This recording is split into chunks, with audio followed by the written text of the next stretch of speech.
of Locked On Sports Minnesota, a full Netflix receiver review coming your way. Hi, I'm Luke Braun of Locked On Vikings. Hope everyone's normal about this. Hey, this is Arif Hassan from the Wildlife Substack. I hope no one is normal about this. Luke Inman at Luke_Spinman. Who makes more money this year, Justin Jefferson or his dentist? It's closer than you think. Coming up next. Locked On Sports Minnesota podcast. It's endless Minnesota Vikings talk with the diverse voices of your local experts. It's time for the Minnesota Football Party. It's your guys hanging out talking next level Vikings football. So join in with Arif Hassan, Locked On Vikings Luke Braun, Superior Sports Talk's Luke Inman, and Vikings insider Sam Ekstrom, plus the biggest names in Minnesota football for the Minnesota Football Party. And it starts now.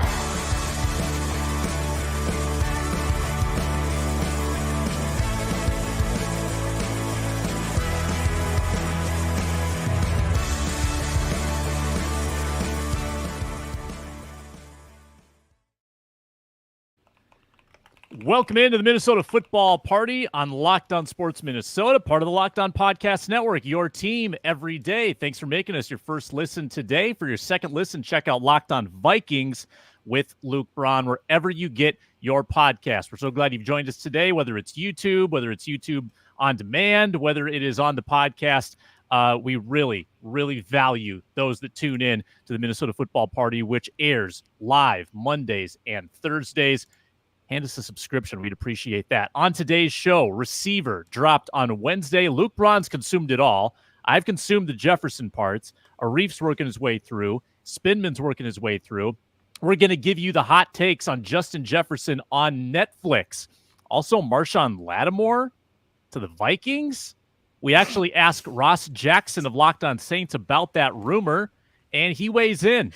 And Ron Johnson joins later on in the show. Plus, Bill Barnwell's Playmaker rankings. Where do the Vikings land? We'll dive into that on a show that is brought to you by Gametime. Download the Gametime app, create an account, use code LOCKEDONNFL, one word, LOCKEDONNFL, for $20 off your first purchase. Terms apply. All right. I have consumed every Jefferson-related clip in receiver. It's not as daunting as you think. Probably 2-3 hours of footage over 8 episodes. Also, he was hurt. So there's a large chunk of the season where he wasn't featured. I think he gets and most of January for other reasons. Spoilers. Sam. He does not appear in the Super Bowl episode. I will spoil that. Did not make that game. Up till there, you're on your own.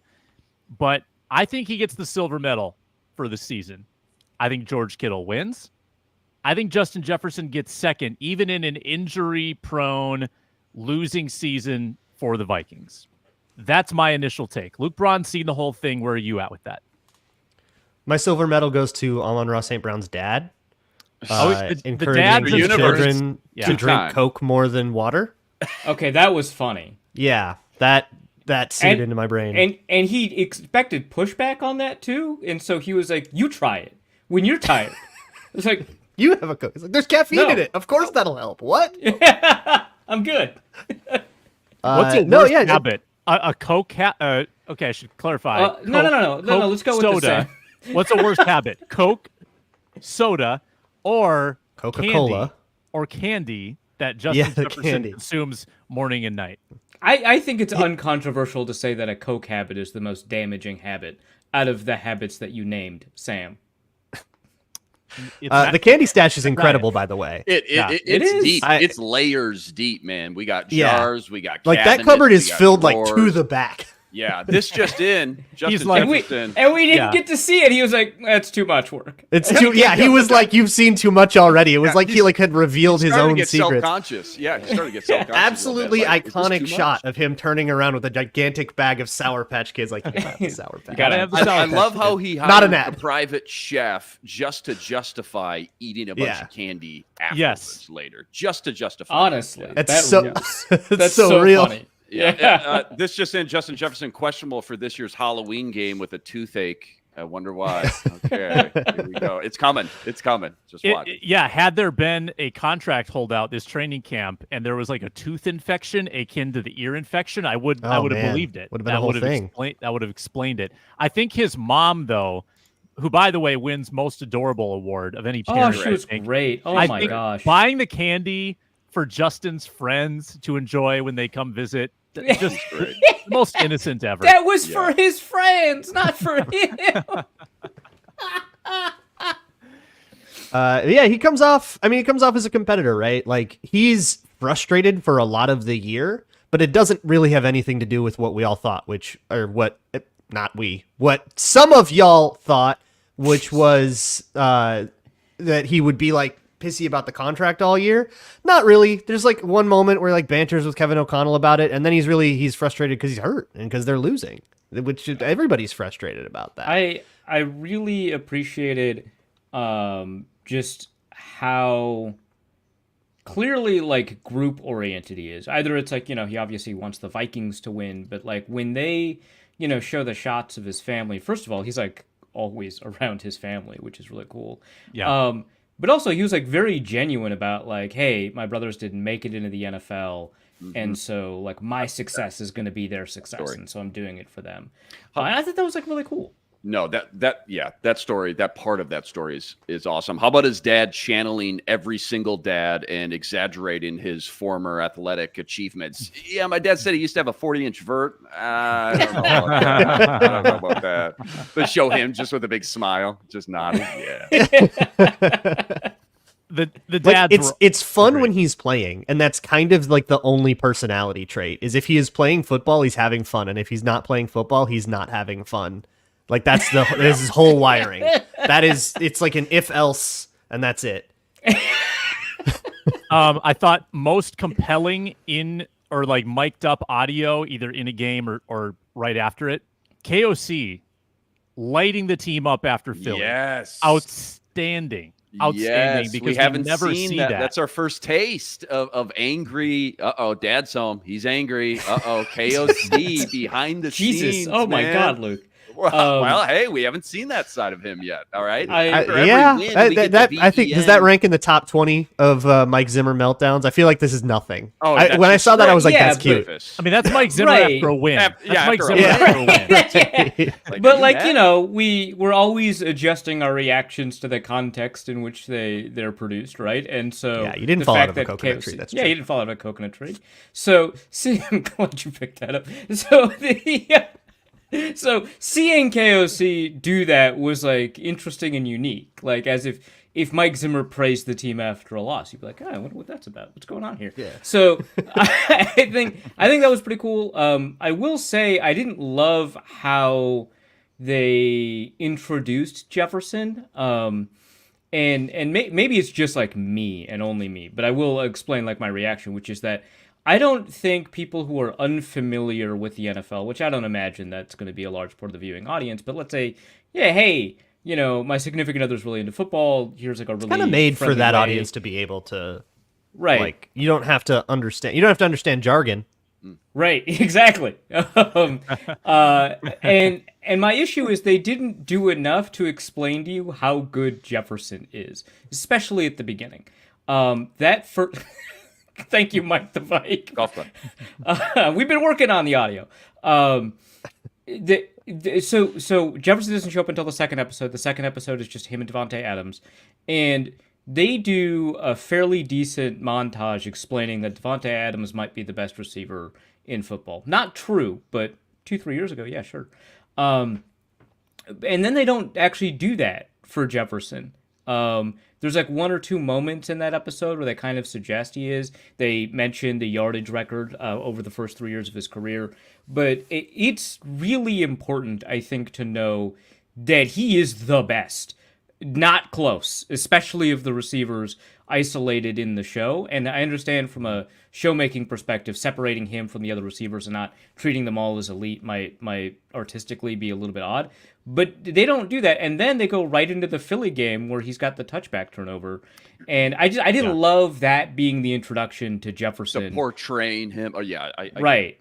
And like you get around to it after you watch more of it. But I feel like a viewer who is not as familiar with the receivers in the NFL might come away thinking that Jefferson is about as good as these other guys. And they portray them on a level playing field more or less. Like, yeah, Debo's is there and Adams is right there and Amon-Ra. Like, yeah, they're all very much on the same plane of excellence in the way that it's produced. You're right about that. Which is incorrect. Correct. I thought unfortunately he was in an injury tent a couple times, but I thought mic'd up in the injury tent was actually pretty good audio with the talks with the trainers. I haven't got there yet. The trainer's delicately explaining to him that he can't go back into the game because he might get sepsis. Yeah, like you're like, hey man, like I get it, but you can't. This could get really bad. Did we know he was spitting blood? I can't remember if that was public because that was rumored. Interesting. Spitting blood and then saying, "Hey, let's just go get a picture of your lung. You're probably fine." And then they cliffhanger. He's in an ambulance. Oh my gosh, what's gonna happen? What happened, Sam? Well, you got to watch. I don't want to spoil it. I'm not there yet. Don't spoil it. I'm not there yet. I think my favorite part, and I've only just finished episode 5, so there's like 3 more episodes left for me. But so you're on the cliffhanger. Yeah. Oh my gosh. What's gonna happen? Did you get any sleep? The next part is the most fun part of the Vikings season. I mean, I started watching late last night, went to bed, and then I woke up to watch it because I knew we'd be talking about it on the show. I had not planned for each episode being an hour long, which is my fault. I'm stupid. But my favorite part is when actually episode 5, Davante Adams and Justin Jefferson are just talking about each other and they're admiring each other's game, and they just keep doing it. Like, it's not just like a section at the beginning where they're like, "Yeah, I love Davante Adams' releases. Yeah, I love Justin Jefferson's hands." Throughout the episode, they're like, "Man, that dude! Oh my God, he's so good." I love it. Just trying to one-up each other at a certain point. Like, you can tell they didn't just ask a question and ask, "Hey, can you talk about what you think of Justin Jefferson?" No, he's like on the bench telling his teammate, like, very Jesus organic, Christ, dude. Very organic. Yes. Yeah, very natural coming up. Yeah, there's a great episode 6, Amon-Ra, you'll see this. Yeah, there's a great moment with Amon-Ra St. Brown after the whiteout game that I think is really, really nice. Well, I'm only on episode 1.5, but how about JJ putting on his chains in the morning? Right, that was funny. He the his alter ego, yeah, turning into Clark Kent to Superman kind of vibe. I loved it. He's got layers. Yeah. I thought, I liked Jefferson off the field. I liked him with the family. What was I gonna say? Kittle's. I'm with you, Sam. Kittle for gold. Kittle's a big winner. And Kittle getting Luke. Spoiler. Sorry about this, but in the Monday Night Football Vikes-Niners game, I can't wait. Kittle being mad at Harrison probably the LOL. It's in the trailer. It's in the trailer. It's so great. It's so great because in that moment, like, he's in a lot of pain and he's pissed off, but you know that he definitely realizes how funny this is. And he's when Harrison he's goes, like mad, but he knows that it's hilarious. I think and Harrison Smith, like, deadpan. Was it a big target or a small target? Yes. Oh, really? Just dropped it in there. Oh, they didn't put that in the trailer. Deadpan. No smile, no nothing. Kittle says, like, F you and walks away. Oh, I love it. What's great is that in the trailer, there's a clip of Kittle on the bench saying, "Don't you just love football? I love football, man." Yeah. And it turns out the context of him saying that was in the aftermath of getting hit by, like, helmet first in the you-know-what by Harrison Smith. By a Hall of Fame safety. That's why he was saying that. Yeah. No, there's like episode 2. Is that episode, or not episode 3? Because episode 1 and 2 are the same episode for different receivers. But it was like, it's about 2. Yeah, it's like Moving Target, I think is the name of the episode, where they talk about, like, how many hits receivers take. And, like, it's a montage of all the wide receivers being like, you can't think about it, and if you think about it, you'll hesitate, and it's just part of the game. You'll get hit, you won't see it coming. That just happens. And then it's like Kittle, he's like, "I love football. I love getting hit." and then they cut to just him getting demolished just absolutely Destroyed. destroyed. And he gets up and he's like, yeah! Like, Dude, he is a madman. He is a character. He's Mad Max. Yeah, I love him. I love him. He is very entertaining. How about Debo being smart enough, just like the inside part of the game, not reaching the ball over, and then Shanny coming over, and he's like, I should have scored that touchdown. I was like, no, I'm glad you didn't try to reach that ball over. I just love those conversations. Cut two. Yeah. I love those conversations, though, on the field. When you're watching the broadcast, you're like, I wonder what they're saying right now. Wonder if they're talking X's and O's or just goofing around. I love all this footage. It's phenomenal. Jargon, yes. It seems like Jefferson beat himself up for like weeks over that. I know. To the point where people had to be was like, dude, calm down. What did you think about Kirk? Was like, I saw him, how much he was beating himself up, and I thought to myself, wow, if this is eating at him this much, it's only going to make him a better player. Part of me was like, Kirk, go talk to him. Go tell him it's okay, man. You're just letting him sit there like that? Go tap him on the shoulder, dude. It's all right. It does seem like that. I'm pretty confident he did do that. Sure. But it does seem I would like imagine. That. Well, like because just like, watching from afar, like, yeah, that's right. Yeah, We lost poisoning by yourself 4. from the inside is really just, what doesn't kill you, right? We lost by 4. Yeah, if you remember how 2022 began, it was Jefferson like fighting at the goal line to score a touchdown against Green Bay. And Packers. Kirk, after that, lauded Jefferson. He's like, the special part about JJ, he knows how to finish. He's got he a knows nose that if for we the get down end. to 1 yard line, we could Yeah. kick a field goal, we could turn it over. He finishes the play, Yeah. and which is a 180-degree contrast from the goal line, fumble, which probably should be abolished from the league. But the way that people are always going to praise you for scoring on that play. No one's going to criticize you if you score and don't fumble. So 99. Honestly, when they cut to KOC, I thought he was gonna say, "What am I gonna tell him to not do that?" I honestly thought like everyone was just like, "Yeah, that's part of the bargain." Like you get Adrian Peterson running over 80 dudes when he should actually be going out of bounds, and he fumbles. That's just part of the bargain. That's just what you get, man. Risk reward. Take it or leave it. 99 awareness for the what was it? Tristan Jackson when the necklace fell off. JJ chucks it, and he's right on the side, like, you want it? I got it. You want it? You want to put it back on? I'm like, no, I'm good. But who was that? Was that Tristan? Yeah, bench practice squad, I would Definitely guess. An inactive receiver. That was pretty cool though. Like he was like, I love that. that's his chain. I should get that for him. Right. Might have been Tristan.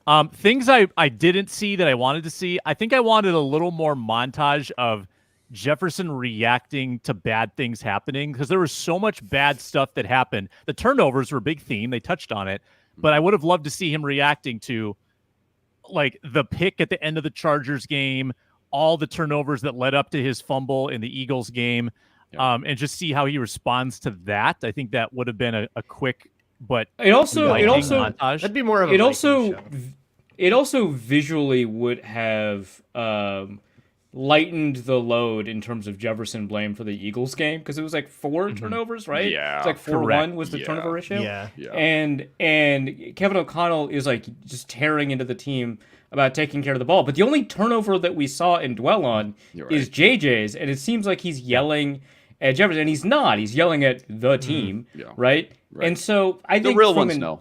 editing standpoint, it would have been slightly better. Agreed. As someone who clearly has as much experience, Man, the people KOC in Omaha screaming Productions. the entire power and future of this entire franchise is with you when you hold that ball, man. Like, wow. Okay. All Very right. PJ Fleckish. That's a big Fleckism. The ball is the program. That's a Kirk Cousins franchise. thing too. Kirk Cousins said that a couple of years ago about taking care of the ball and being careful with it. I think that was in the context of us asking him like, hey, maybe you should take some more risks, man. We're losing a lot in 2 minutes.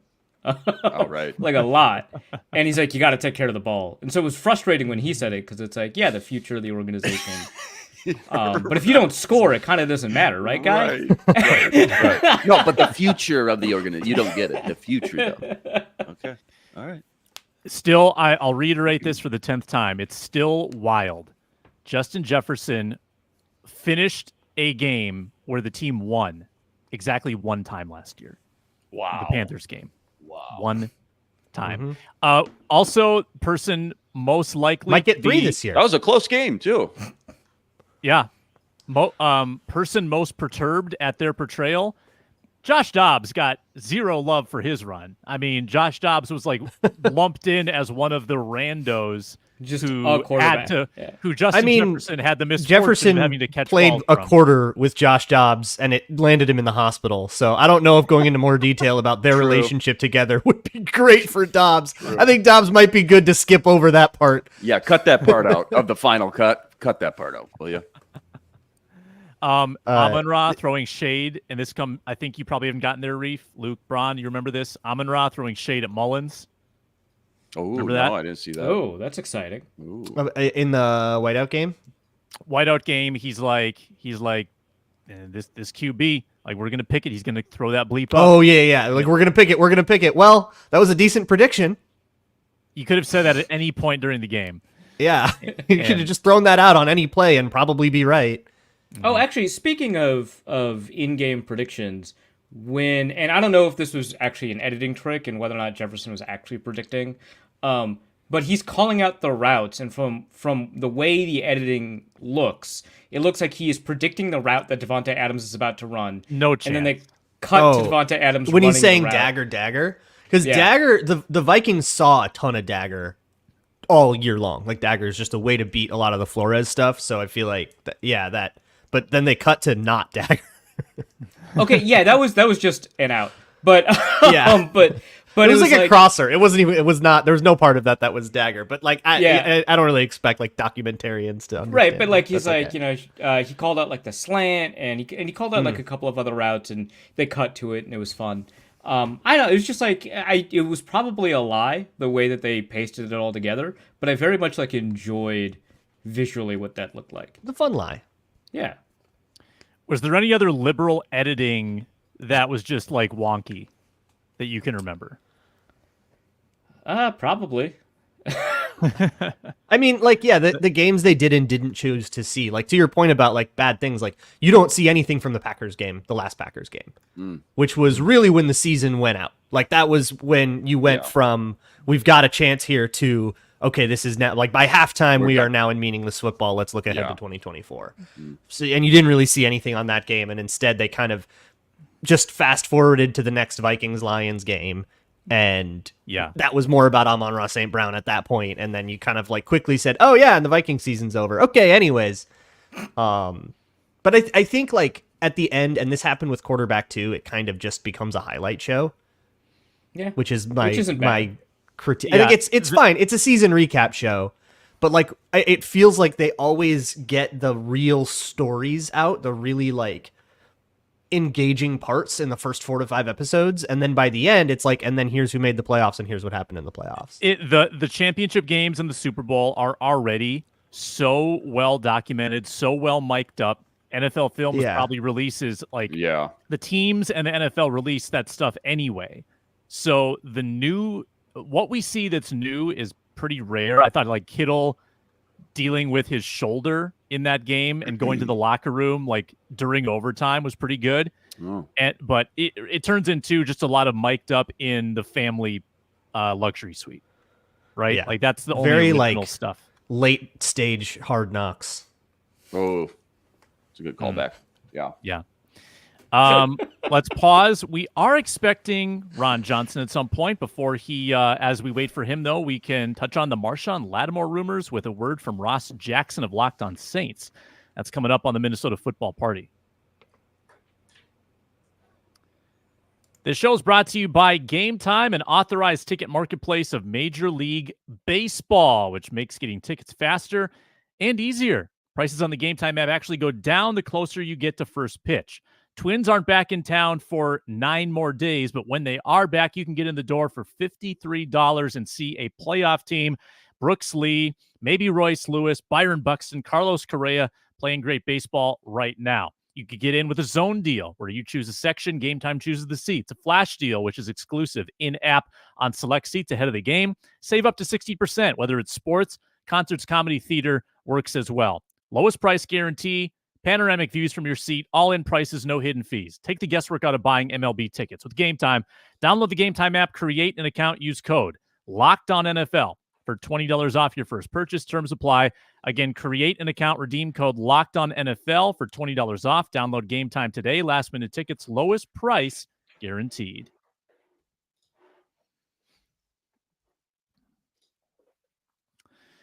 So would Marshon Lattimore get traded to Minnesota? That was one of the reports or rumors during this slow time of year. For an opinion on this, we turn to none other than Locked On Saints host Ross Jackson. So you want to do a trade for Marshon Lattimore, huh? All right, look, here's the thing. It seems very unlikely that the New Orleans Saints are going to move on from him, but there are some extenuating circumstances that can take place. There were a lot of personality issues over the course of the offseason. Could those resurface during training camp? The Saints also drafted Alabama cornerback Kool-Aid McKinstry in the second round. Could he potentially create some ripple effects if he ends up being a guy that makes more noise than anticipated during training camp as well? So look, this isn't a done deal. It's not that he's absolutely set here in New Orleans. It just looks like things are moving in the right direction now. And of course, if the New Orleans Saints go bottoms up before the trade deadline, he potentially becomes a movable piece at that point where the Saints just kind of have to cut bait. The tricky part is 1 week before the regular season, his $13+ million option bonus kicks in, which is automatically set to prorate. So it would create a lot of issues for a trade deadline move, but it does give you a little bit of a time frame in terms of when a deal could happen before the season begins if things get interesting before then.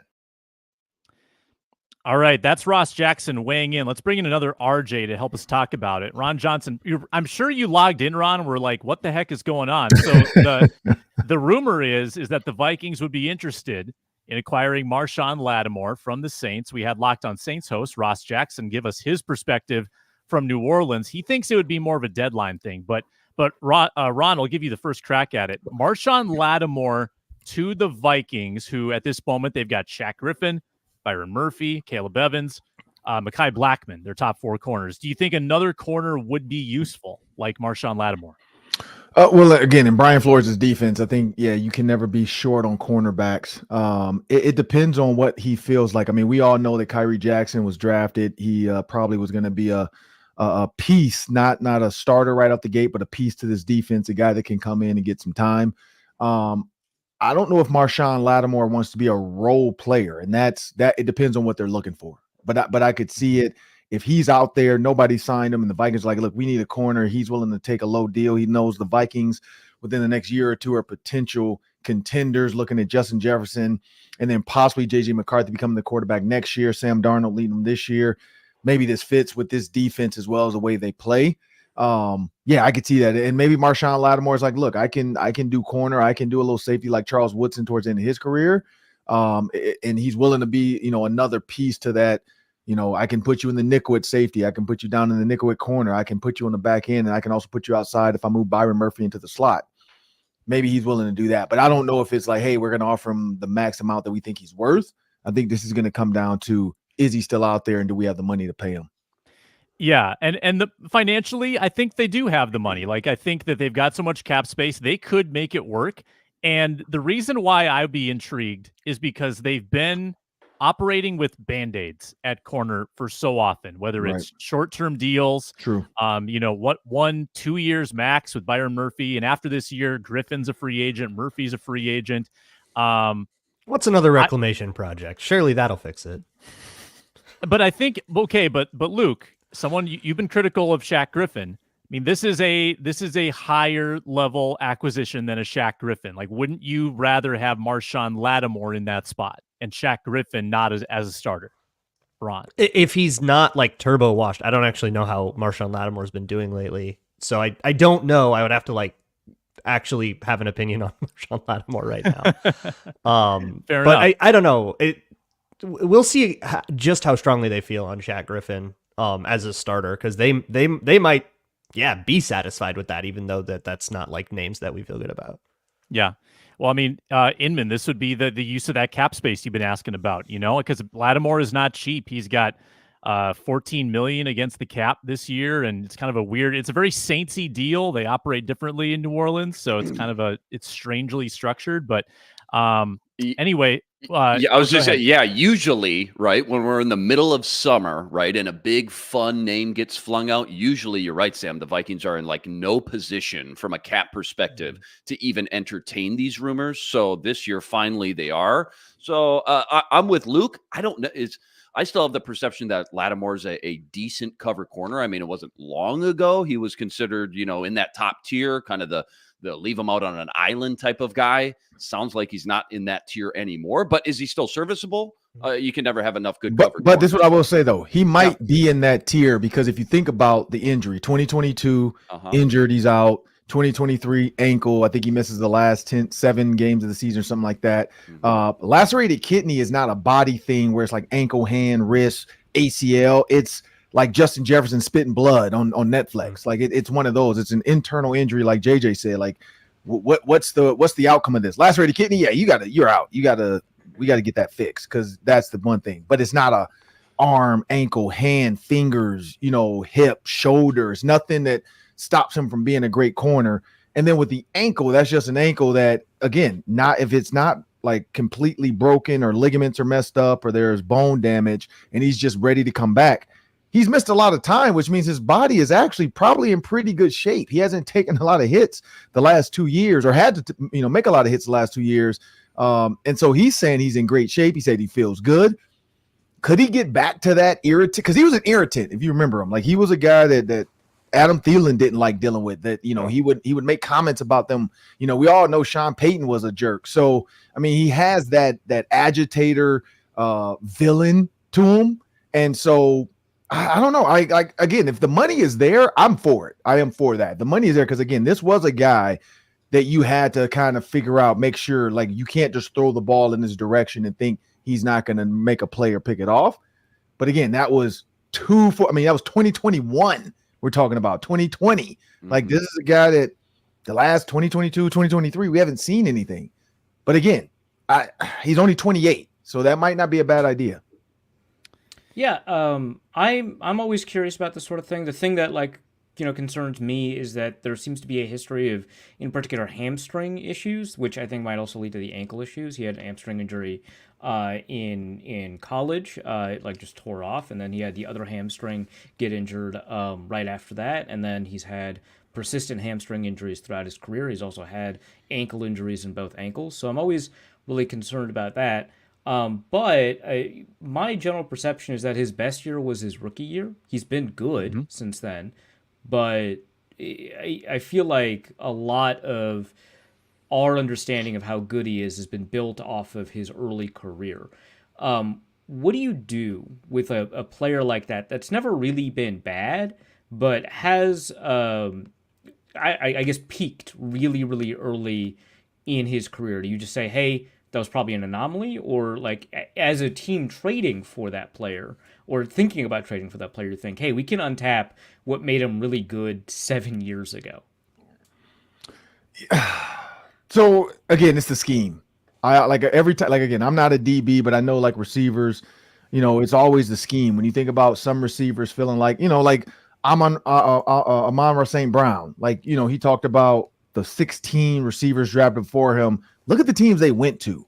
Look at all the names that were before him. The guys that went to offenses that worked for their skill level, they were fine. Guys that went to offenses that didn't fit what they can do, they're out the league.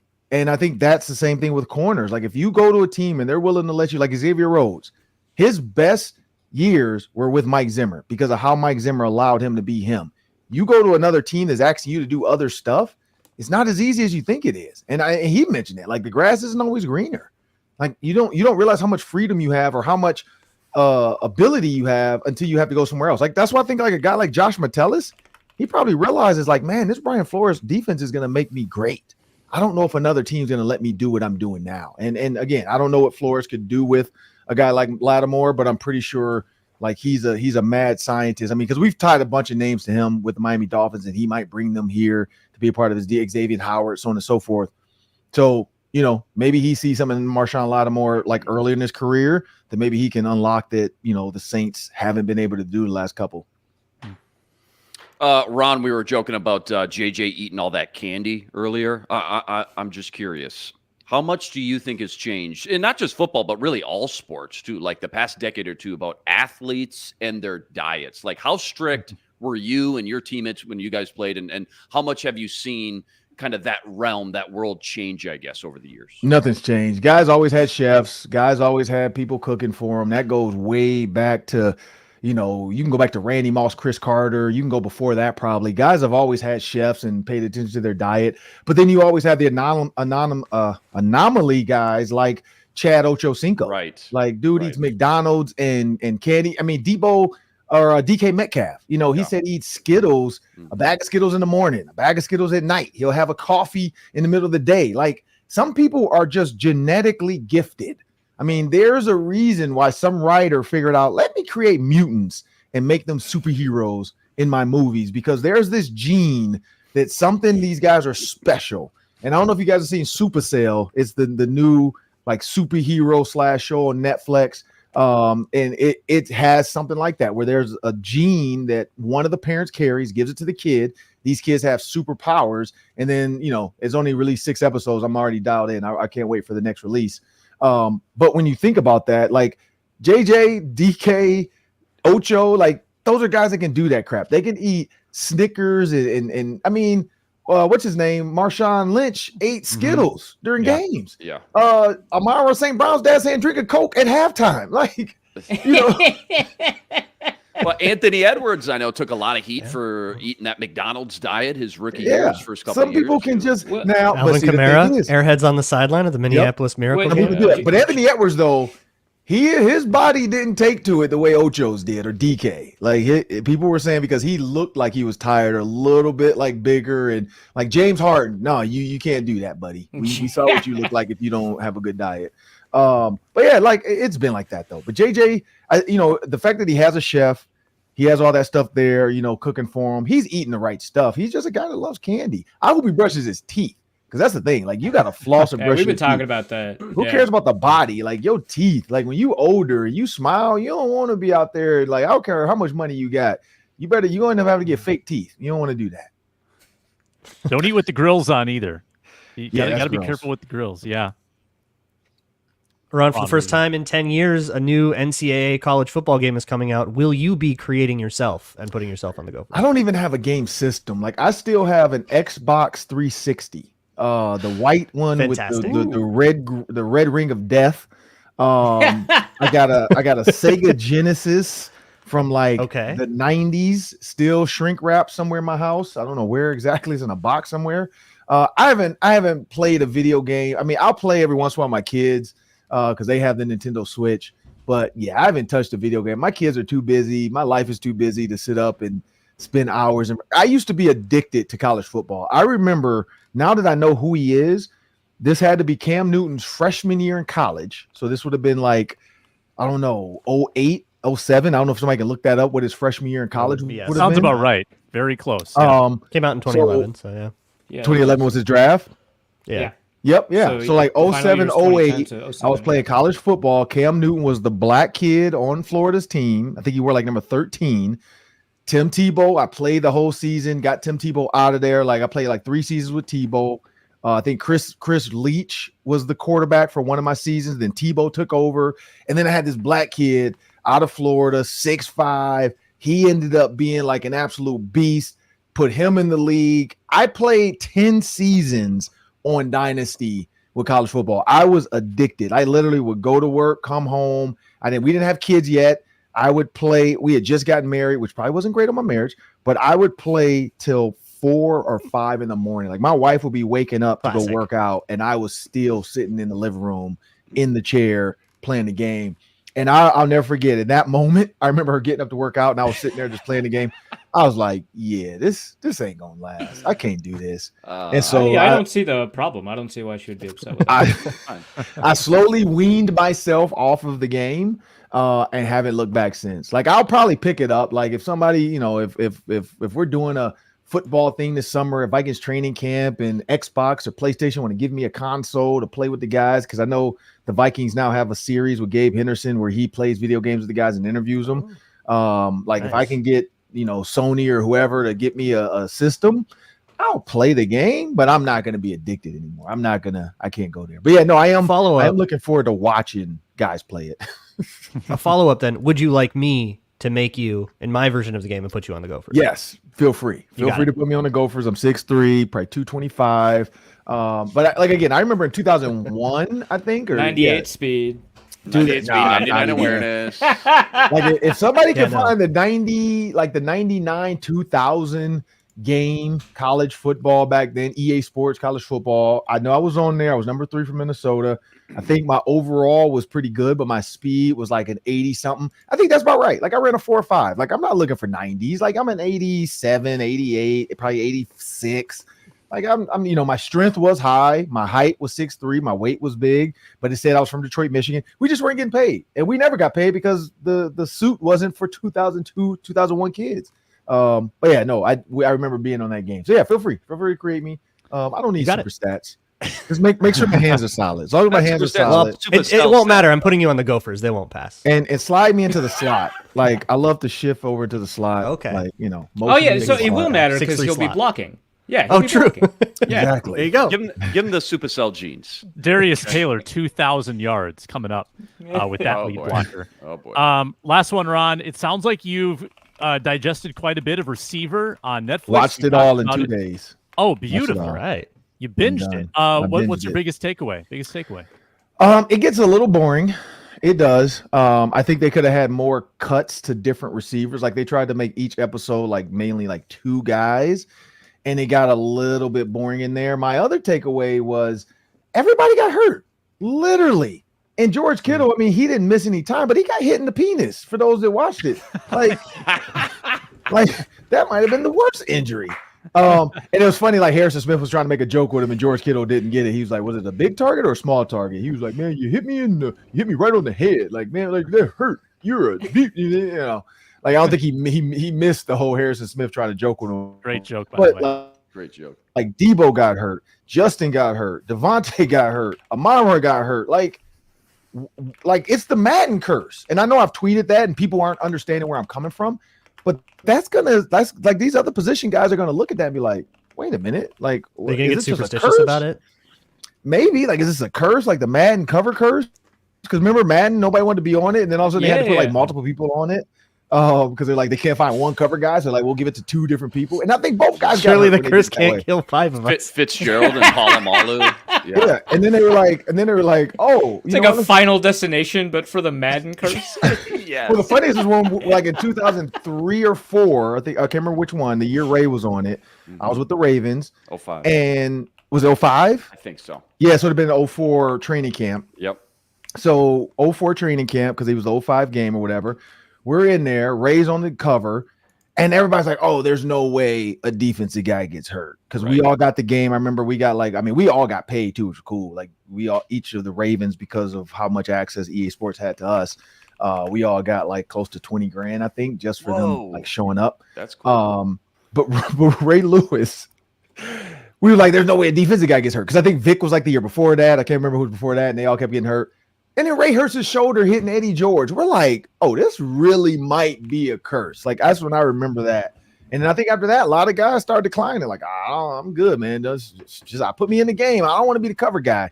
So I don't know. Netflix, like, everybody got hurt. Like, Kittle was the only way. Maybe tight ends will do a full tight end one now.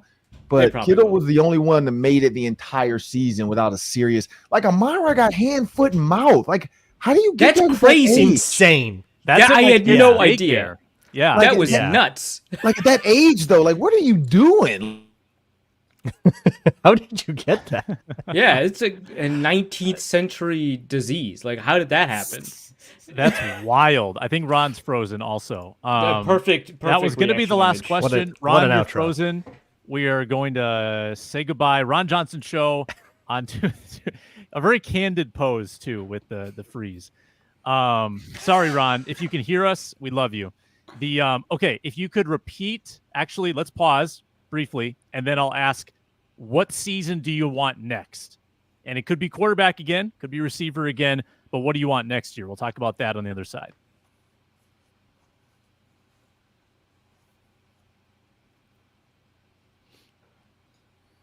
Long snapper. Kicker. Podcasters. Hey, quarterback it's- was good. Receivers is great. We don't hear enough from podcasters. That's true. Exactly. I think they need to come on a podcast starring the cast of the Minnesota Football Party, of course. Just a camera inside just the messiest, tiniest room.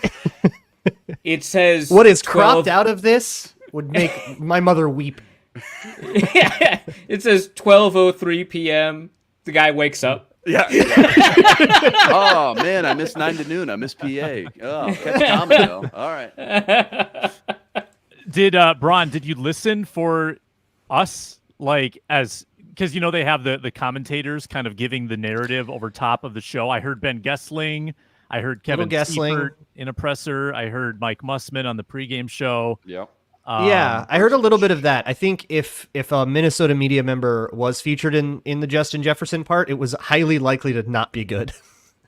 There was like Mike Florio's quote about him sandbagging his hamstring injury, followed by Justin Jefferson saying absolutely not, seeming almost offended by that. Yeah, just a direct dig at him and Schefter. As if Justin was actively listening to that. Right, exactly. That was the way it was cut time. together, but it was I mean, who was driving the boat there? But yeah, nothing from your favorite podcast hosts on the Minnesota Football Party. Next Next year, time. something to aspire for. Yeah, we got on cornerback. We got about 2 minutes. Bill Barnwell ranked the playmakers around the NFL. Running back, receiver, and tight end were considered. The Vikings ranked 5th. Deserving? Or This is going into 2024 or going into 2024? projecting? Yeah. Yep. I was a little surprised it was that high, but Yeah. then you I realize think people are that really they- excited about Aaron Jones. They weigh the top receivers a little bit more than not only just other receivers, right? That second and third tier, but running backs and tight ends as well. So JJ definitely carried them quite a bit. But just because we talk about so often who is their number 3 receiver and all that, Hawkinson starting out on the pup, I don't think Aaron Jones has been talked about a ton as this high end elite playmaker. So yeah, I guess number 5 surprised me a little bit, but again, the more you realize how he weighed everything, I could see it. Yeah, he said that he weighed wide receivers a little more heavily than the other positions, and when you have the best wide receiver, right, that should count for something. TJ, and he does allude to, if TJ Hawkinson was healthy the whole year, they might be higher. The teams above them were Houston, surprisingly, who went from last to 4th. I mean, I'd give it to them. The surprise is that they went from last to 4th, but not. I get it right now. Yeah, you would rank them there now, but yeah, they did a lot. Yes. Yeah. Dolphins 3rd, Eagles 2nd, Niners 1st. Can't really argue with any of those. And the teams behind the Vikings, let's see, the Bears Lions at 6. Bears and Lions actually directly behind them. Yeah, I get it. I mean, the Bears made a ton of offseason moves, right? I mean, they have. So they retained DJ Moore. Obviously, they traded for Keenan Allen. Right, they still have Keenan Allen too. Yeah, Rome hasn't played it Keenan down Allen yet, and Rome are big middle of the pack. So they've got all of that going on. Great. Yeah. Cole Kmet got a lot better over the course of last year. At the beginning of the year, Cole Kmet was not that valuable, and by the end of the year, he was a really valuable target.